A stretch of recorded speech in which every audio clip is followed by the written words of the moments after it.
샬롬. 오늘도 주님과 함께 좋은 아침입니다.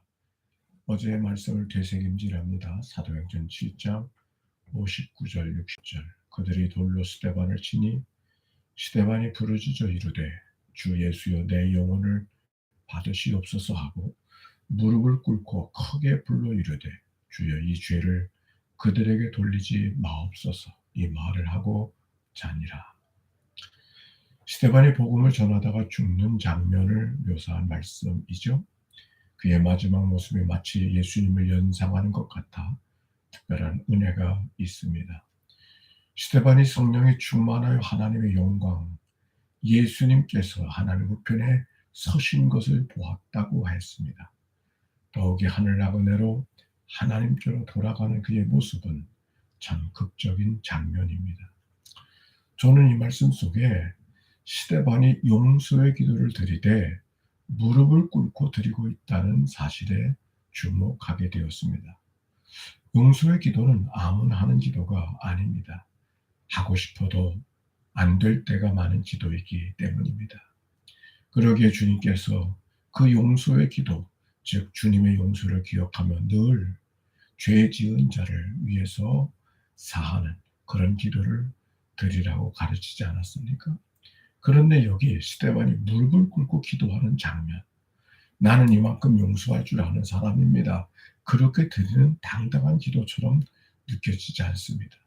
오히려 허물 많은 인생, 나를 받아주소서 하는 마음으로 올려드리는 기도로 묵상하게 되었습니다. 아하, 용서의 기도는 죽음 앞에서나 드려지는 기도구나 하는 깨달음과 함께 말입니다. 아니, 스데반이 될 수 있었으면 돌에 맞아 죽었기 때문이 아니라 그 죽음 앞에서 이 용서의 기도를 드렸기 때문이구나 하는 사실을 생각합니다. 엊그저께 만난 오수연 안수 집사님이 다시 생각났습니다. 그가 죽음 앞에 서게 되었을 때 처음 든 생각은 감사였다고. 죽음을 준비하고 떠날 수 있게 하신 것에 대한 감사.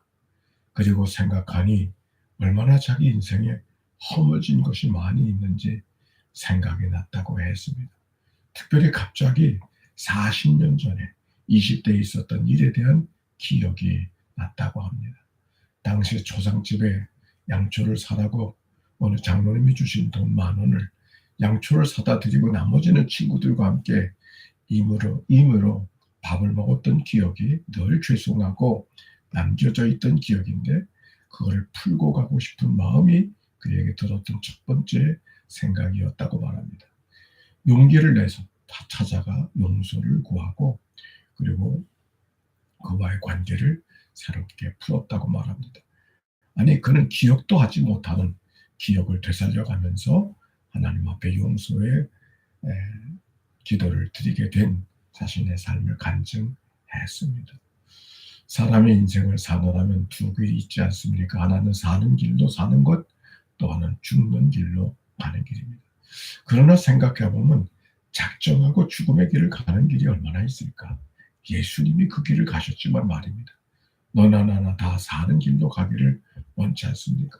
아마 스데반도 역시 죽고자 한 길을 간 것은 아니었을 것입니다.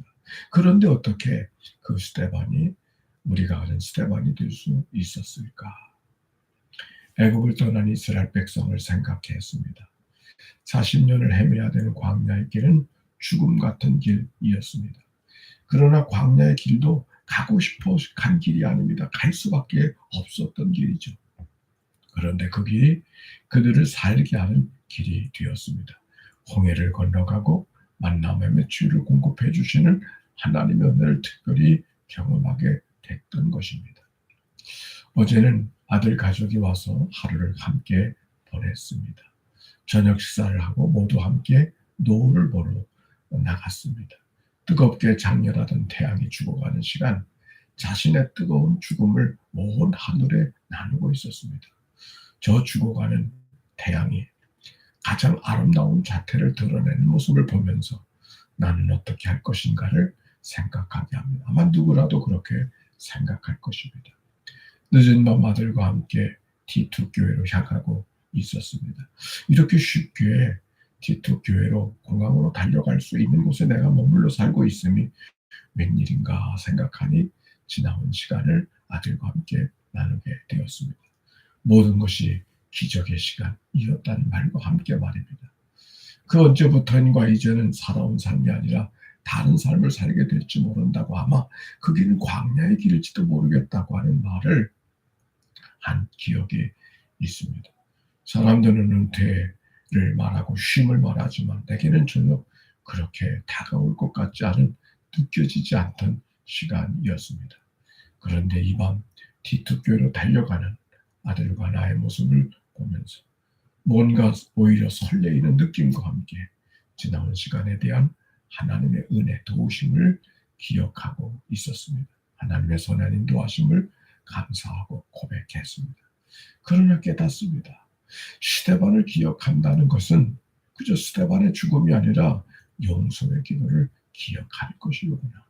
스데반이 될 수 있었던 이유가 어디에 있었는가를 돌이키면서, 아니 그가 죽음에 내몰리고 있었기 때문이 아니라 죽음 앞에서도 용서의 기도를 드리고 있었기 때문임을 다시 되새기게 되었습니다. 행여 죽음 같은 일, 없어도 되는 일이 내게 있다 생각이 듭니까?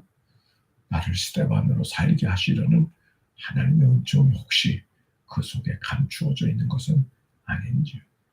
오늘 우리의 동반 가운데 스데반 같은 오수연 집사님, 교회 찬양대장이었던 그가 다시 찬양대 자리에 앉게 되었다고 말하면서 그때의 감격을 간증해 주셨습니다.